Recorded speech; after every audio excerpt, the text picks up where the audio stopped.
mainit na balita ngayong tanghali. Kasunduan sa pagpapaigting ng seguridad sa boundary at kapakanan ng mga OFW sa Brunei, inaasahang lalagdaan sa state visit sa Pilipinas ni Sultan Hassanal Bolkiah. Pangulong Duterte nakatakdang bumisita sa Russia sa susunod na buwan. Embahada ng Pilipinas sa Russia naghahanda na. Pagsusumite ng Statement of Assets, Liabilities and Net Worth o SALN ng mga pampublikong opisyal para sa taong 2016 hanggang ngayong araw na lamang. Mahigit sa 200,000 trabaho, ialok ng dole sa Mega Job Fair sa Labor Day. 5 bagong record sa swimming na itala ng National Capital Region sa dinaraos na 2017 Palarong Pambansa sa Antique. At Pacquiao at Hor nagkaharap na sa unang pagkakataon para i-promote ang kanilang laban sa July sa Brisbane, Australia. Magandang tanghali. Naasahang malalagdaan ang mga kasunduan para sa kapakanan ng mga OFW at ang pagpapaigting ng seguridad sa boundary ng Pilipinas at Brunei sa pagbisita ni Sultan Hassanal Bolkiah sa bansa. Mula sa Malacanang, may report si Rosalie Cos live. Yes, Rosalie. Magandang tanghali, Floor. Mas maigting na ugnayan sa pagitan ng Pilipinas at Brunei ang inaasahan sa state visit ni Sultan Hassanal Bolkiah. Mamayang hapon makikipagpulong ito kay Pangulong Duterte at inaasahang pirmahan ng ilang kasunduan sa pagitan ng dalawang pamahalaan. Kabilang narito ang kasunduang magpapaigting sa pagbabantay sa boundary ng dalawang bansa upang mapanatili ang kapayapaan at seguridad sa rehiyon. Kapakanan ng mga Pilipino na naghahanap buhay sa Brunei, gayon din ang pagpapaigting ng kampanya kontra iligal na droga. Kikilalanin din ni Pangulong Duterte ang mahalagang bahaging ginampanan ng Brunei sa pagkakamit ng pangmatagalang kapayapaan at kaunlaran sa Mindanao. Inaasahang mas lalawig naman ang kalakalan at pamumuhunan sa pagitan ng Pilipinas at Brunei, gayon din ang ugnayan ng dalawang bansa sa sektor ng agrikultura. Kagabi dumating sa bansa si Brunei Sultan Bolkiah para sa isang araw na state visit at dadalo rin ito sa 30th ASEAN Leaders Summit sa araw ng Sabado. Una sa schedule ng Sultan ngayong araw ang pagbisita sa Rizal Park, Manila para sa isang wreath-laying ceremony. Nakawagayway na rin ang mga bandila ng Pilipinas at Brunei dito sa Malacanang upang ipabatid ang state visit. Sasalubungin ni Pangulong Duterte at ang mga miyembro ng gabinete nito ang delegasyon ni Sultan Bolkiah sa Malacanang grounds mamayang hapon. Isang expanded bilateral meeting din ang isasagawa at may state banquet din na inihanda si Pangulong Duterte para kay Sultan Bolkiah. Samantala, bukod sa pinuno ng Brunei, bukas naman araw ng Biyernes ay darating si Indonesia na President Joko Widodo para rin sa isang state visit. At ang 7 iba pang heads of state and government ng ASEAN member states ay darating din bukas para sa 30th ASEAN Leaders Summit. Kabilang na dyan ang Myanmar State Councilor at Nobel Prize winner na si Aung San Suu Kyi. Yan muna ang pinakalites mula rito sa Malacanang. Balik sa iyo, Floor. Rosalie Cos nagulat mula sa Malacanang.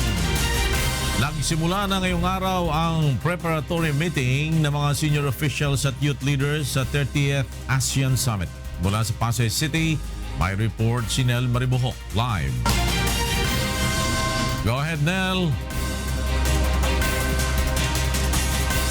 Floor, ilang preparatory meetings na ang isinagawa ngayong umaga bilang paghahanda sa formal na pagbubukas ng 30th ASEAN Summit. Ngayong umaga ay nagsalita ang chairperson ng National Youth Commission na si Aisa Segura tungkol sa magiging papel ng mga kabataan sa ASEAN community. 2017 preparatory meeting, we adopted the theme ASEAN Work Plan for the Youth, Transcending Regional Boundaries. Because we firmly believe that our essential desire to be involved in major efforts of our respective countries' leaders matter a lot. Sunod nito ay nagkaroon rin ng senior officials meeting kanina. Ngayong tanghali ay magkakaroon ng press briefing ang ASEAN Business Advisory Council sa pangunguna ng chairman nito na si Presidential Advisor on Entrepreneurship, Joey Concepcion. Pagkatapos nito ay mamayang gabi ang welcome dinner para sa ASEAN Youth Summit at para sa ASEAN Foreign Ministers. Bukas pa ang inaasahang pagdating ng ilang pang ASEAN leaders para sa kanilang pagdalo sa opening ceremony ng 30th ASEAN Summit sa Sabado. Yan muna ang ating update. Floor. Nel Maribuhok, nagulat mula sa Pasay City. Samantala, natuon sa hindi pagkakabanggit sa naipanalong arbitration case ng Pilipinas laban sa China sa draft ng ASEAN Chairman's Statement sa unang araw ng 30th ASEAN Summit kahapon. May report si Rosa Licos. Nagpahayag ng pagkabahala ang isang maritime law expert kaugnay sa napaulat na nilalaman ng draft ng ASEAN Chairman's Statement. Hindi umano nabanggit rito ang arbitral ruling ukol sa maritime dispute sa West Philippine Sea. We will lose some reputation sa Boston at this point dahil many were expecting at least a mention of the ruling. No? So because of that expectation, for sure the Philippines chairmanship will be criticized and some will see it as a weakness. Subalit ayon sa Department of Foreign Affairs, maaga pa para sabihin kung ano ang magiging laman ng pahayag dahil isinasapinal pa ito. It's evolving, and over the next couple of days it will evolve more quickly because we need to have it finalized by the time the leaders meet on Saturday. And the final version will be issued, of course, after the leaders meet on. Muli namang binigyang diin ng DFA ang commitment ng ASEAN at China na matapos ang framework para sa Code of Conduct sa South China Sea bago matapos ang 2017 o sa loob ng termino ng ASEAN chairmanship ng Pilipinas. Ang Pangulo naman ang bahalang magpasya kung kailan igigiit ang arbitral ruling. Samantala, tiwala naman ng DFA na hindi maaapektuhan ng mga isyu sa politika sa bansa ang magandang relasyon ni Pangulong Rodrigo Duterte sa mga ASEAN leader. There's an excellent rapport between the President and the other ASEAN leaders. And I'm sure that rapport will help ensure the success of his chairmanship. Nanawagan naman ng DFA sa ating mga kababayan na gawin ang bahagi ng bawat isa upang matiyak na magiging tagumpay ang pagdaraos ng 30th ASEAN Summit sa Pilipinas. Rosa Licos, UNTV News and Rescue, Pasay City. At samantala, pinahayag ng Philippine National Police o kay PNP na sarado muna ang mga kalsada at business establishments sa paligid ng Cultural Center of the Philippines o CCP habang idinaraos ang ASEAN Summit. May report si Nel Maribuhok. Bawal nang pumasok ang sinumang walang pahintulot sa loob ng Cultural Center of the Philippines o CCP complex sa Pasay City. Ayon kay National Capital Region Police Office Director Oscar Albayalde, ito ay bahagi ng seguridad sa idinaraos na 30th ASEAN Summit. Pag sinabi kasing lockdown, it's totally closed para sa kahit na sa pedestrian, kahit na sa mga motorista, and of course yung mga establishments inside that area are also closed. Tatagal ang lockdown hanggang sa madaling araw ng April 30. Kabilang sa saradong kalsada sa loob ng CCP complex ay ang Vicente Soto, Pedro Bucaneg at Jose Jokno. Nilinaw naman ni NCRPO Chief Albayalde na walang isinarang major roads sa Pasay City kaugnay ng summit. Ngunit magpapatupad sila ng stop and go scheme para sa mga dadaang ASEAN leaders at delegates. At bagamat wala silang natatanggap na anumang banta sa seguridad ng ASEAN Summit, nanawagan pa rin ng PNP sa publiko na maging alerto at agad isumbong ang mga kahina-hinalang tao o bagay. If you see anything unusual, especially those that are nagsasama-sama at mayroon pong ibang balak, pwede nyo pong i-report sa amin. Nel Maribuhok, UNTV News and Rescue, Pasay City. Nagtungo sa Malacanang kahapon ang pamilya ng mga Pilipinong nasa death row sa ibang bansa upang umapela kay Pangulong Rodrigo Duterte. Kabilang dito ang ina ni Mary Jane Veloso na nasa death row sa Indonesia matapos na mahulihan ng cocaine sa kanyang bagahe. Hiniling ng ina ni Mary Jane na kung maaari ay bilisan ang paglilitis sa kanyang anak. Susulatan daw po nila na yung embassy po ng Indonesian at kausapin daw po nila ng personal si Yusek Agri po ata para po bilisan daw po yung kaso ni Merjen dahil masyado raw pong mabagal. 7 taon na raw po, wala pang nangyayari. Tinawag na irresponsable, walang batayan at walang ingat ni Chief Presidential Legal Counsel Attorney Salvador Panelo ang editorial ng New York Times na binabatikos si Pangulong Rodrigo Duterte.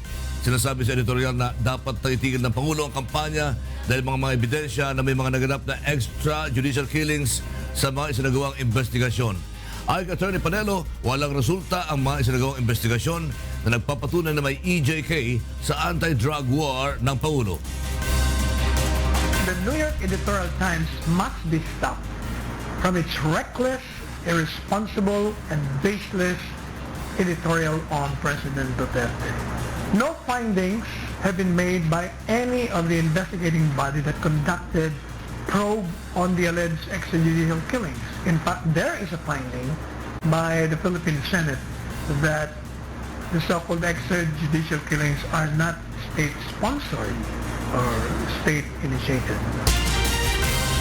Naghahanda na ang Embahada ng Pilipinas sa Russia para sa pagbisita ni Pangulong Rodrigo Duterte dito ngayong Mayo. May report si Ronald De Guzman. Kuskusan na ang pakikipag-ugnayan ng Philippine Embassy sa iba't ibang grupo ng mga negosyanteng Pilipino at Ruso dito sa Moscow, Russia. Ayon kay Ambassador Carlos Soreta, isang malalim na usapan patungkol sa pagpapalawak ng bilateral relations ng dalawang bansa ang inaasang lalagdaan sa nakatakdang pagpupulong ni na Pangulong Duterte at Russian President Vladimir Putin. Malaking grupo rin aniya ng mga negosyante ang isasama ng Pangulo sa kanyang pagbisita na nakatakda sa buwan ng Mayo. Itong mga nakaraan na linggo at buwan, madami na kaming nalilink up ng mga Philippine at Russian businessmen at meron din malamang mga kasunduan between business to business po. Hindi naman matago ng mga Pilipino at maging ilang Russian ang kanilang pananabik sa pagbisita ng Pangulo. I'm #1 fan of President Rodrigo Duterte here in Russia, and I'm so happy and excited that our Tatay Digong is finally coming here in Moscow. Yeah! Excited na excited po ako makita si President Rodrigo Tatay Duterte. Ako po taga Davao! Samantala, nasa 778 ng mga Pilipino sa Russia ang nag-avail ng serbisyo ng embahada ng on-site visit ng SSS at OWA. Dito, nabigyan ng pagkakataon ng ating mga kababayan na makapagrehistro at makapag-update ng kanilang mga dokumento na hindi na nangangailangan na gumastos ng malaki. Bubuhayin ko po yung SS ko at saka ng asawa ko, kaya malaking bagay po. Hindi na namin kailangan pang mamroblema sa ganyan mga klase ng mga papeles. At least makaka-avail po kami ng mga benefits at saka ma-update po namin yung aming mga records. Maliban sa SSS at OWA, nagsagawa rin ng overseas absentee voting registration ng embahada. At madami ang nagre-register at inaasahan namin na madami rin ang magpa-participate sa susunod natin election. Sinimula noong Biyernes at nagtapos noong Lunes ang on-site visit sa Karmanitsky, Moscow. Naniniwala ang embahada na sa pamamagitan ng on-site na ito ay marami sa ating mga kababayan ang matutulungan lalo na sa pagsasaayos ng kanilang pensyon.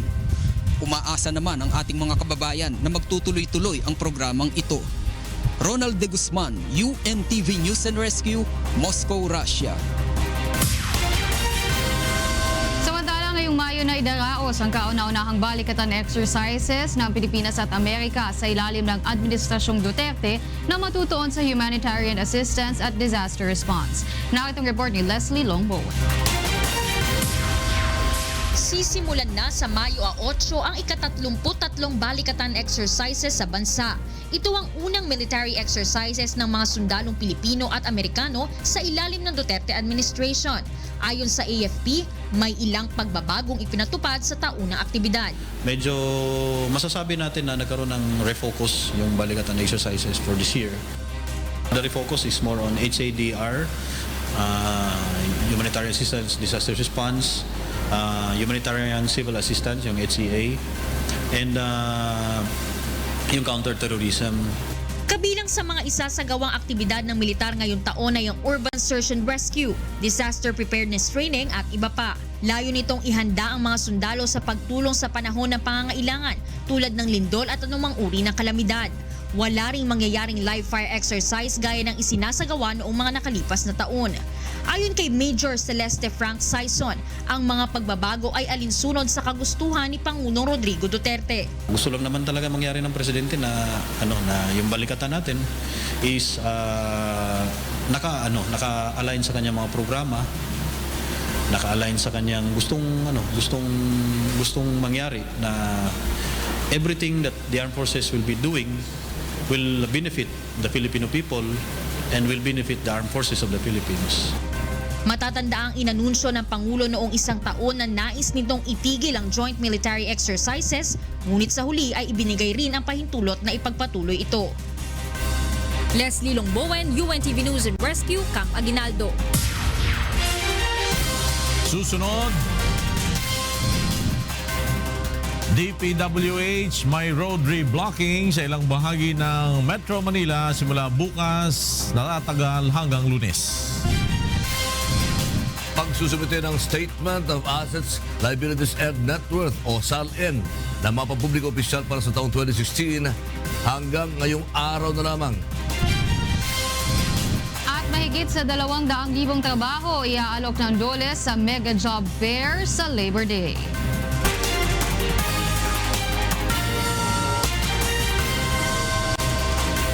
Nagpaalala ang Office of the Ombudsman sa lahat ng mga public officials na hanggang ngayong araw na lamang ang pagsusumite ng Statement of Assets, Liabilities and Net Worth para sa taong 2016. Para sa detalye ng balitang ito, makakausap natin sa telepono ang ating correspondent na si Mon Hocson mula sa Quezon City. Mon! Yes, Flor, hanggang ngayong araw na lamang maaaring magsumite ng kanilang Statement of Assets, Liabilities and Net Worth o SALN sa Office of the Ombudsman ang mga public officials. Nakiusap si Ombudsman Conchita Carpio Morales sa lahat ng public officials na maging totoo sa kanilang ilalagay sa SALN. Ang taunang pagsumite ng SALN ay isang obligasyon ng lahat ng public officials sa lahat ng kagawaran ng pamahalaan, kabilang na ang government-owned and controlled corporations. Ito ay alinsunod sa Section 8 ng 1987 Constitution ng Code of Conduct and Ethical Standards for Public Officials and Employees na bago mag-8 to 30 ng taon ay magsusumite nila ang kanilang mga SALN. Ang SALN ay isang declaration of oath ng lahat ng ari-arian, pagkakautang, negosyo ng sino mang government officials at employee, kabilang na ang kanilang asawa at mga unmarried children. 1 buwan hanggang 6 na buwang suspensyon ang parusa sa unang paglabag sa mga hindi makakapag-file at hindi magsasabi ng totoo sa kanilang SALN, habang dismissal naman sa kanilang mga tungkulin sa ikalawang paglabag. Naging malaking tulong ang SALN sa mga isinasagawang investigasyon upang matukoy ang mga ill-gotten wealth ng ilang corrupt na government officials. Yan ang latest balik sa iyo, Flor. Mon Hocson, nagulat mula sa Quezon City. Humihiling sa pamahalaan ng 5,000 pisong increase sa kanilang buwanang sahod ang Alliance of Concerned Teachers. Para sa karagdagang detalye, pag-uulat sa pamamagitan ng telepono ang ating correspondent na si Leslie Longbowen mula sa Quezon City. Leslie. Yes, Flor, sinisingil ng grupong Alliance of Concerned Teachers o ACT si Pangulong Rodrigo Duterte sa pangako nitong dagdag na sahod para sa mga guro na hanggang ngayon nila ay wala pang katuparan. Hiling ng mga guro na itaas ang kanilang buwan ng panimulang sweldo sa 25,000 piso mula sa kasalukuyang mahigit 19,000 piso. Dagdag pa nila hindi sapat ang kanilang sweldo kumpara sa mga serbisyo na kanilang ibinibigay, lalo na sa kasalukuyang implementasyon ng K-12. Ayon kay ACT National Chairperson Benji Balbuena, labis na pinagtutuunan ng pansin ng Pangulo ang kampanya laban sa droga, subalit napapabayaan naman ang mga social services gaya ng sektor ng edukasyon at ang mga benepisyong nararapat ipagkaloob sa mga guro. Dahil dito nakatakdang magsagawa ng kilos protesta ang grupo sa Liwasang Bonifacio, kaalinsabay ng araw ng paggawa sa Mayo 1. Samantala, hinihintay pa ng ating news team ang pahayag ng Department of Education hinggil sa issue. Yan muna ang latest mula dito sa Quezon City. Balik sa iyo, Flor. Leslie Longbowen nagulat mula sa Quezon City. Magsasagawa ang Department of Labor and Employment ng Job Fair sa mahigit na 50 lugar sa bansa bilang pakikiisa ng ahensya sa Labor Day sa Lunes. May report si Aiko Miguel. lugar sa bansa ang sabay-sabay na magsasagawa ng job fair sa darating na May 1 sa pagdiriwang ng 115 taong araw ng paggawa. Mahigit 200,000 trabaho ang naghihintay sa lahat ng mga kababayan nating magpupunta doon. Ang total vacancies ay 201,811. Ang sa local employment po ay 69,944. Yung sa overseas employment ay 128,445.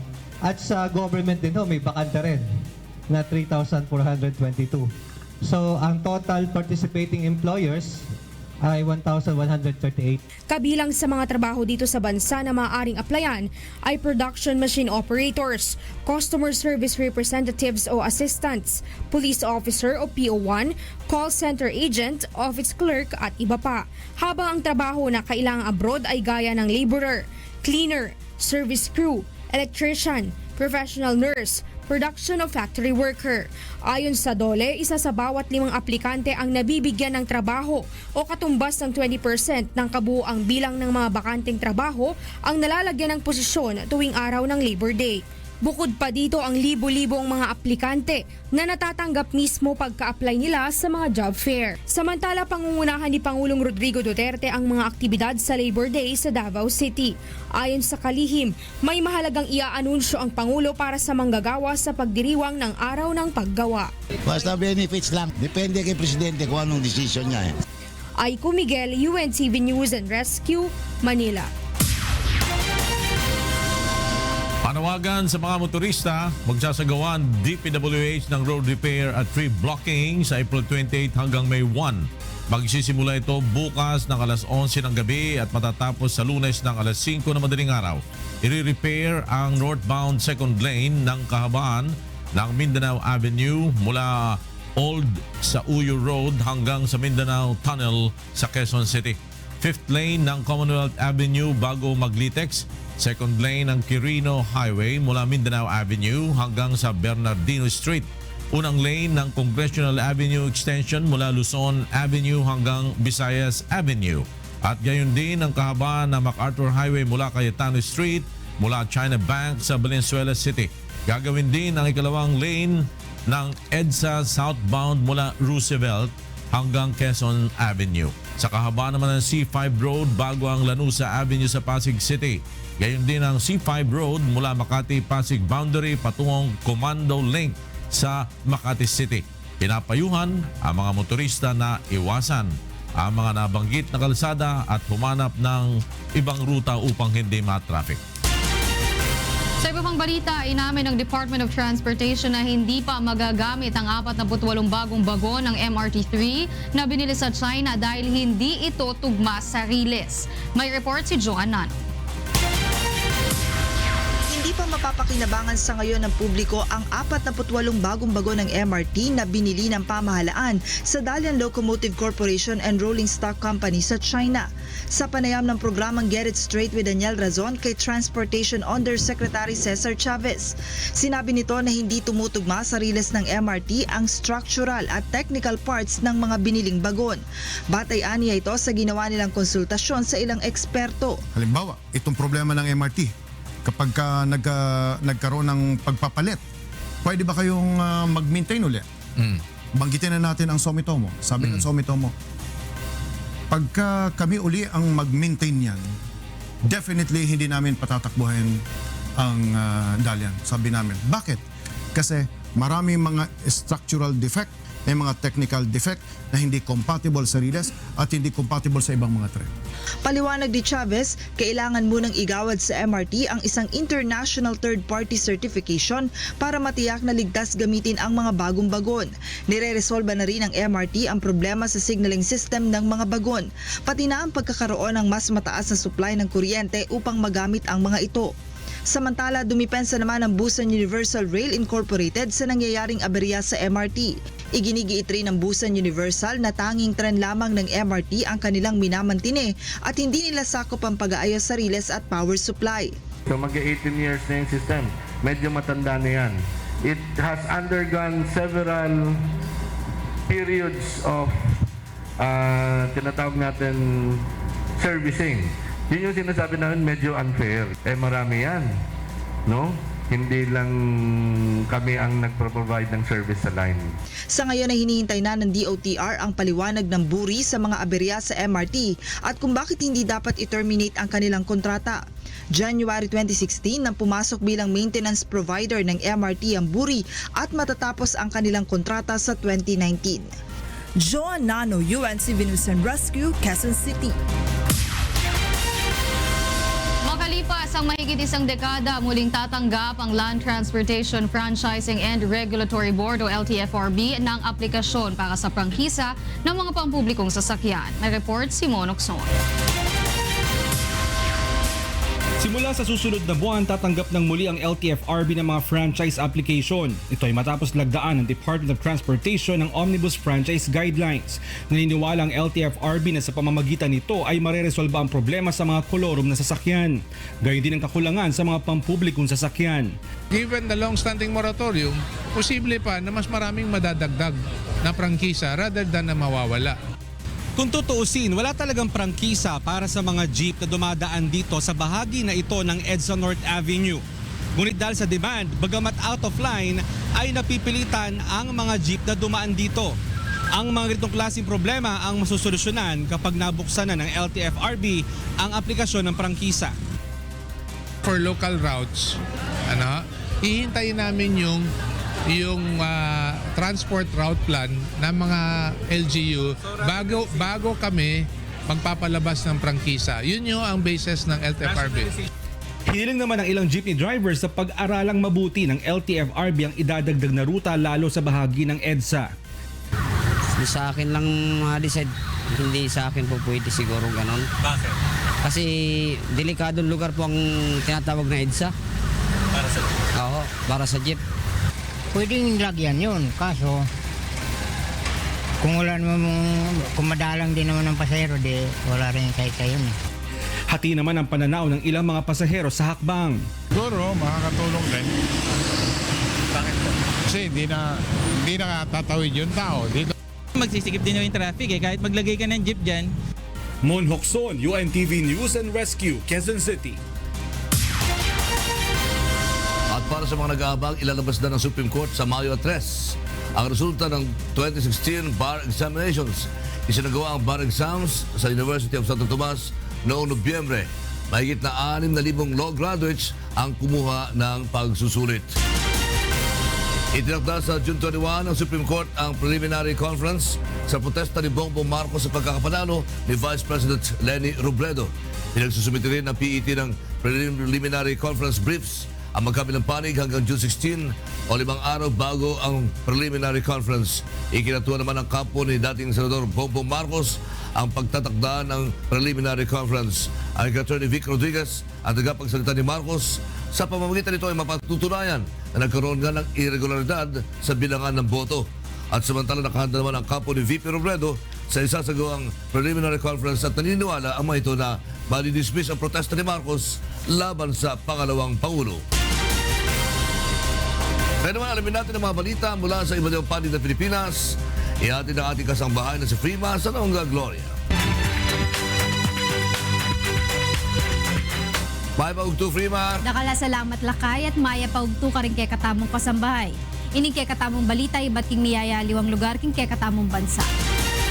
Nagbabalaya yung agrarian reform kareng farm worker beneficiaries ng Hacienda Luisita na iligaling papamisali o pamagpaupa kareng gabo na Binyeda Carela. Kaya rin na iniyan niya nga balo na ning kagawaran na maigit king ana maralang beneficiaries ng memisali king Carelang Gabon. Ining report ng Brian Lacanlale. Mahigit na lamo king libo karing mahigit 6,000 farm worker beneficiaries ni Hacienda Luisita ang gaman ngayon niya manatili lang tatanam karing gabo na mi pagkalub Carela. Iting resulta king merapat validation ng Department of Agrarian Reform. At sula king 5,000 karing mahigit 6,000 beneficiaryo aakasabi na ng departamento. Ana maralan at 13 laring pisalira na ing Carelang Gabon. At 2,800 na patapulot metong naman ring pau para o makasanlano ring Carelang Gabon. Kabang maigit 500 la ring linob king joint venture agreement at taliwa pang kasunduan. Agpangkang Agrarian Reform Secretary Rafael Mariano, malino apaman labag king Agrarian Reform ing depatan rading benepisyaryo. Ating kanunga pulong banwang holding period, anong nuka rin, elamalyaring pisali, pisanla, o lungob ka rin miyay aliwang kasunduan ding farm worker beneficiary gamit doring loti ami pagkalub karela. Lahat po yan ay di-autorisado at illegal na transaksyon. Hindi po yan ang pinapahintulutan ng mga umiiral ng mga batas sa reform agraryo, kaya dinideklara po ng DAR sa pamagitan ko. Niyang mga kaayusan na yan, mga transaksyon na yan, simula't simula ay null and void. Uling illegal ya ing kasunduan, malyari lang miyabla ding sasali at manu panggabun king paman labag king carp law. Na kayo'y nananatiling siyang benepisyaryo sa loteng ipinamahagi sa inyo. No? O nananatili kayo. Ang malaking hamon sa inyo na wala sa lupa ay bumalik doon sa lupa, pumunta sa lupa, no? Direkta ninyong posisyonan, okupahin ninyo. Samantala, apulo lang ba yung traktora ding pigkalub na ning DAR, karing farm workers ning Hacienda Luisita, ami kaulagang maigit 36 milyon. Pasibayo nomang mengako at pinirmaking kasunduan ding Hortilano, akarelang palabungan at asikan, ing gabon ami pagkalub karela. Brian Lacanlale, UNTV News and Rescue, Tarlac. Sumangid na ning kakatakutan dang bantaking terorismo king Balen, masinikwitan da pangeni ning Task Force Davao ing gagawan dang anti-terrorism forums kareng eskwela ang pampublikong lugar. Ining balita ng Marisol Montaño. Subay sa pagsaulog sa 14 nga anibersaryo sa Task Force Davao, naglaom ang alkalde sa Tacbayan sa Davao nga magpabiling luwas paghihapon ng Davao City luyo sa mga hulga sa terorismo. Just to keep Davao City peaceful and terror-free to the best that they can sa ilahang trabaho. Tumong karon sa Task Force Davao nga mapahingusgan pa ang ilang kampanya pinaagi sa pagduaw sa mga eskwelahan o pampublikong lugar aron mapatigayon og mga anti-terrorism forums. Itong threat ng terrorism, ang kailangan talaga dito yung vigilance ng lahat ng publiko. With that activity, may ituturo namin sa tao kung what are the indicators na dapat kailangan nating i-report to, ganon. Sumala pa sa grupo, dili igo kung ang security forces lang ang mulihok, maong ginahangyo nila ang kooperasyon sa katauhan. Samtang gisiguro usab sa alkalde nga anda mga lokal na kagamahanan nga makiktinabangay sa rebuilding NPA sa syudad alang sa hinabing pangkalinaw. Gahulat ni sa ilaha, I understand there is a ceasefire, so nag-align ta dito sa ilaha. But of course, as I said, nana ko, kung willing sila to talk. Marisol Montaño, UNTV News and Rescue, Davao City.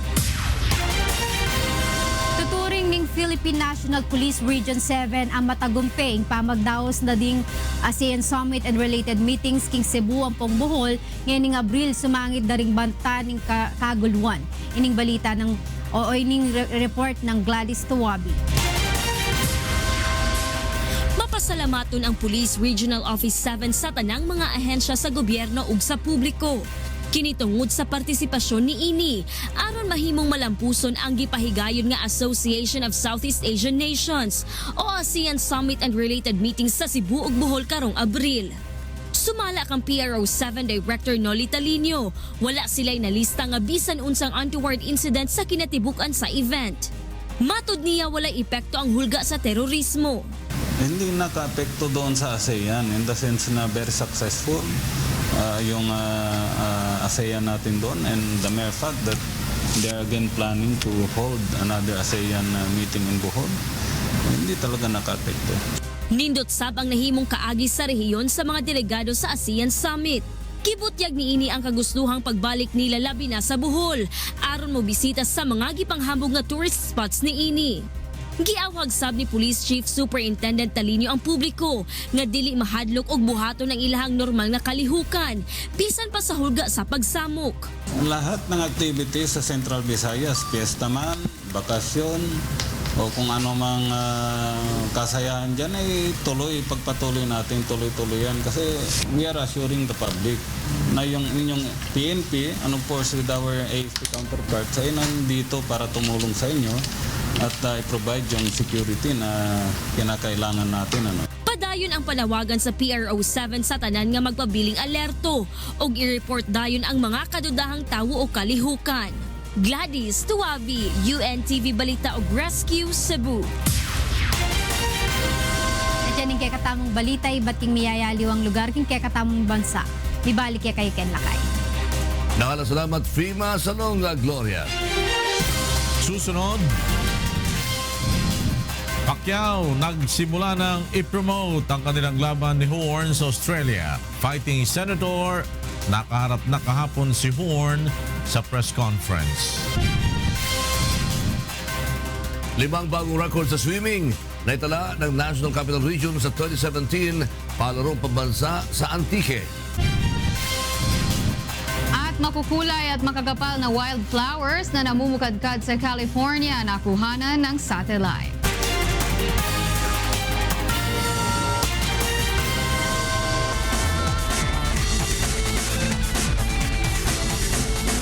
Sa wakas, nagkaharap na kahapon sina fighting Senator Manny Pacquiao at title contender Jeff Horn sa ginanap na press conference sa Suncorp Stadium sa Brisbane.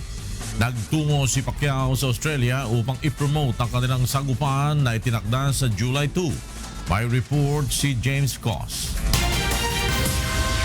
Sa unang pagkakataon, nagkaharap na sina Filipino boxing icon and Senator Manny Pacman Pacquiao at Australian boxer and teacher Jeff Horn sa press conference kahapon na ginanap sa Suncorp Stadium sa Brisbane, Australia, na mismong venue ng Pacquiao-Horn bout.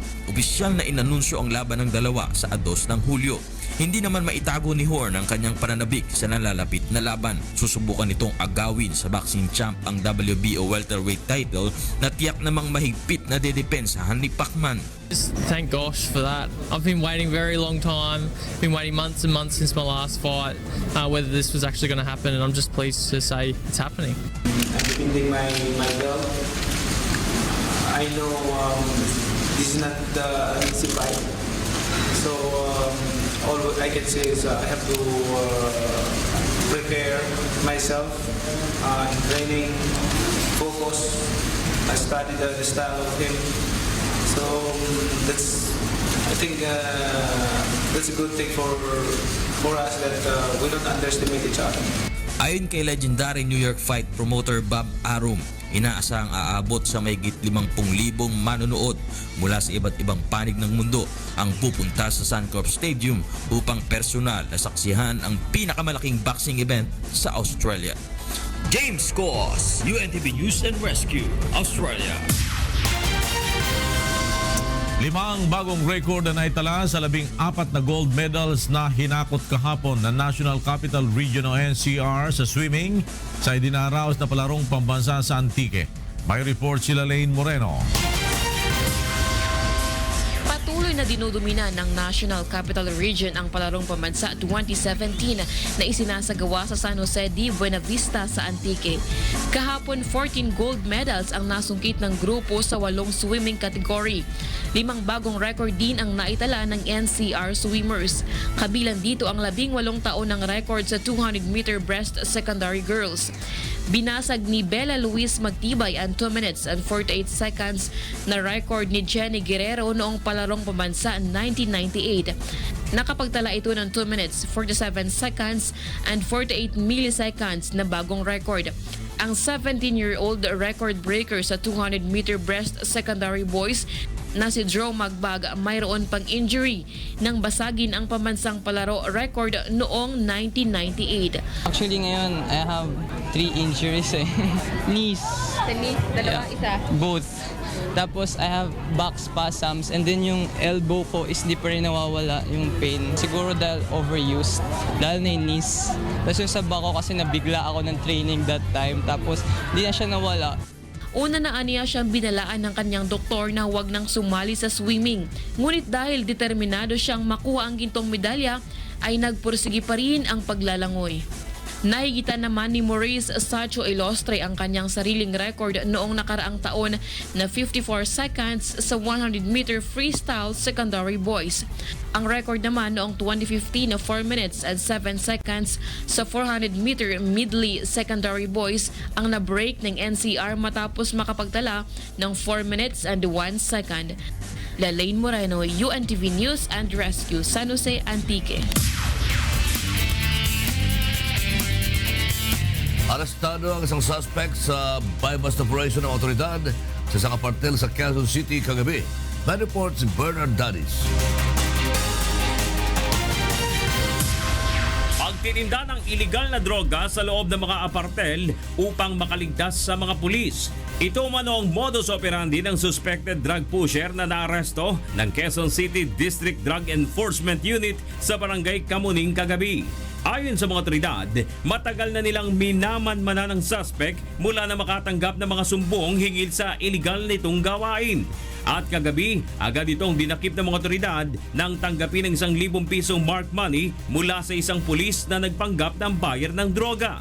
Actually, kanina pa namin sinusundan yan from other hotel. Tapos nag-transfer dito sa apartel. Tawag doon, wagwag. Binawagwag nila yung mga pulis.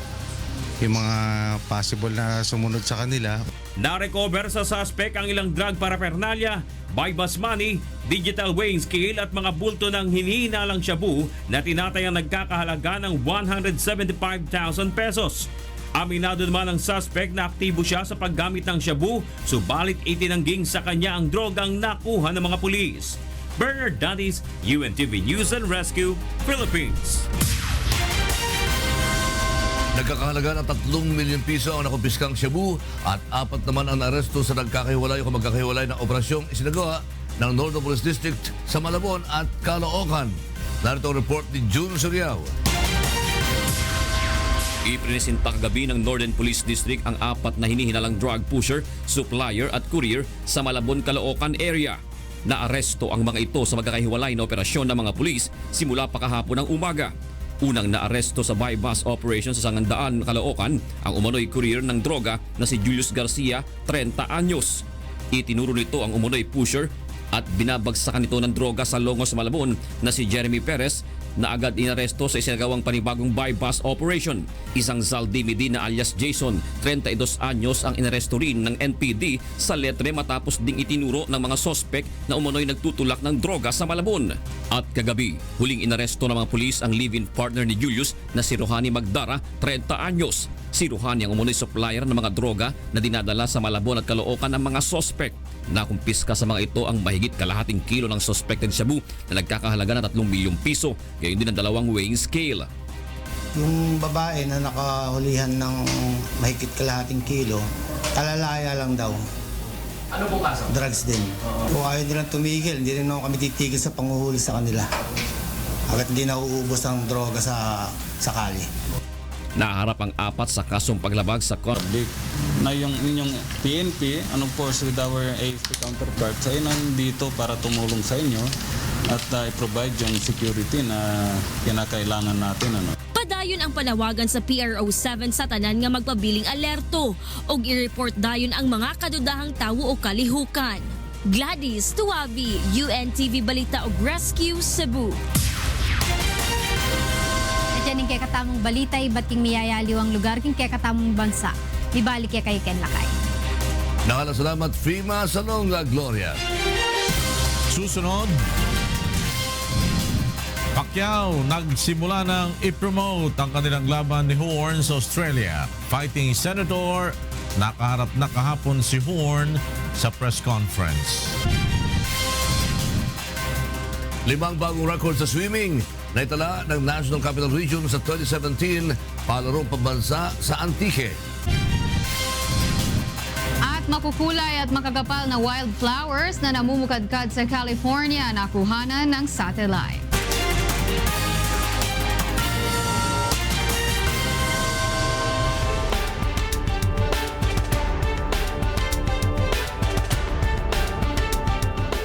CNews would like to thank the following: Vimos Variety Store, Medical Depot, KUSEP General Merchandise, Shobay Enterprises, SM Vasquez Transport Service, Ted Bigasan, Tang Vegetable Dealer.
Nagkaharap na kahapon sina fighting Senator Manny Pacquiao at title contender Jeff Horn sa ginanap na press conference sa Suncorp Stadium sa Brisbane.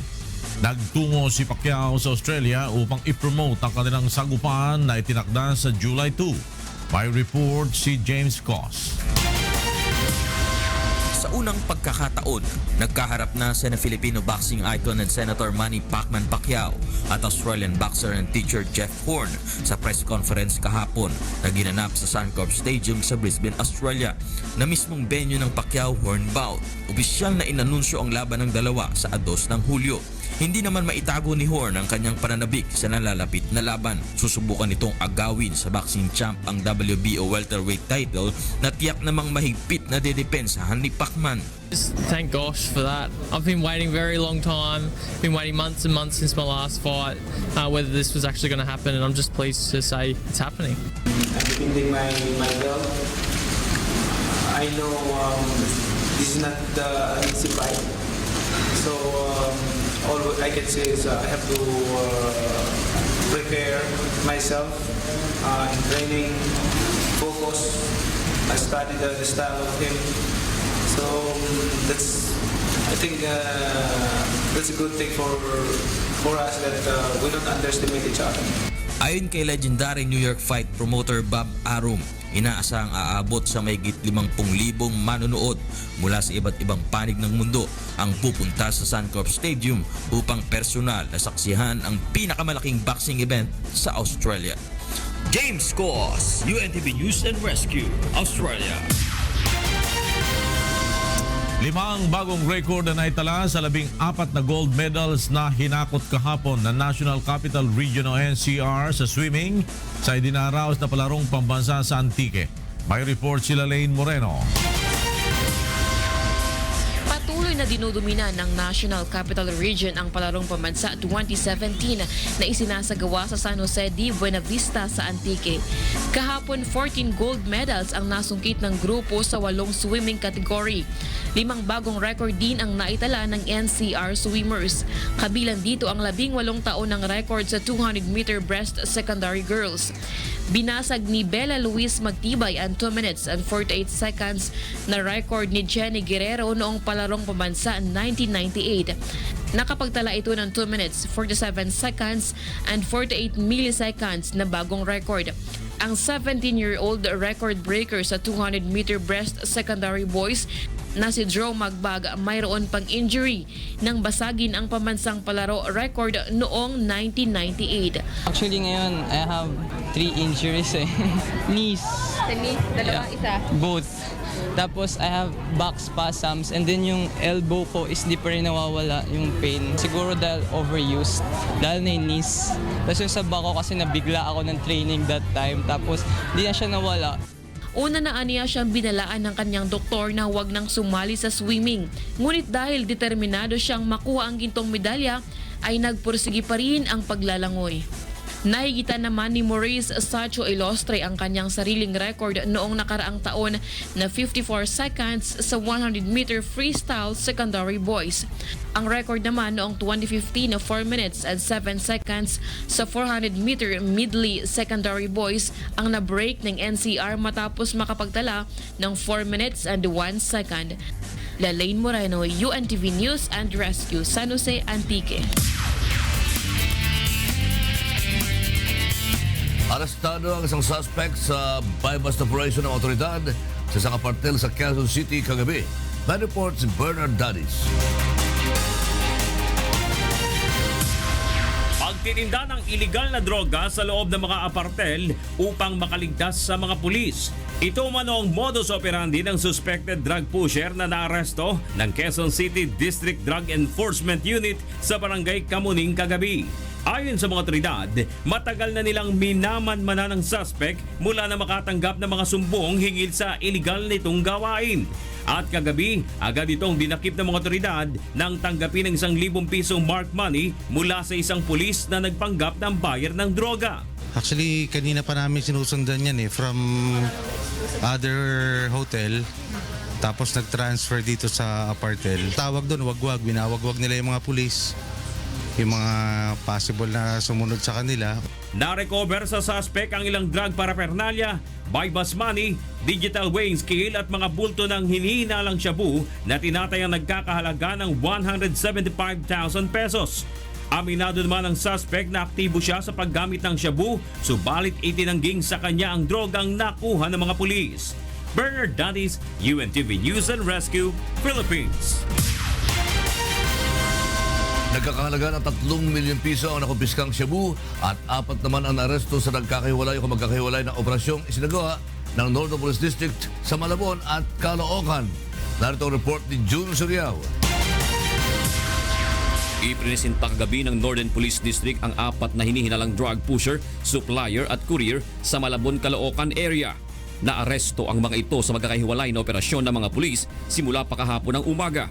Unang naaresto sa buy-bust operation sa Sangandaan, Caloocan, ang umano'y courier ng droga na si Julius Garcia, 30 anyos. Itinuro nito ang umano'y pusher at binabagsakan nito ng droga sa Longos, Malabon na si Jeremy Perez na agad inaresto sa isinagawang panibagong buy-bust operation.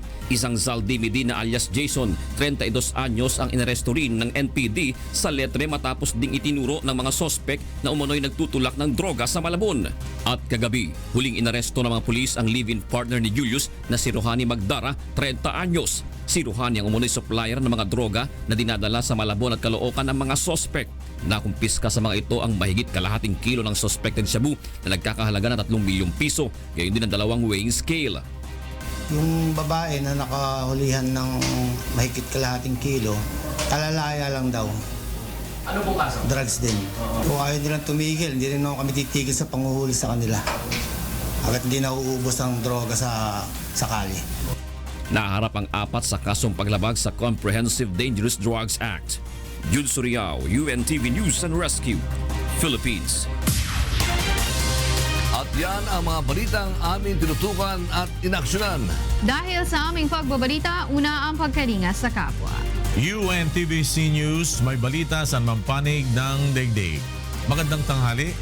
God bless.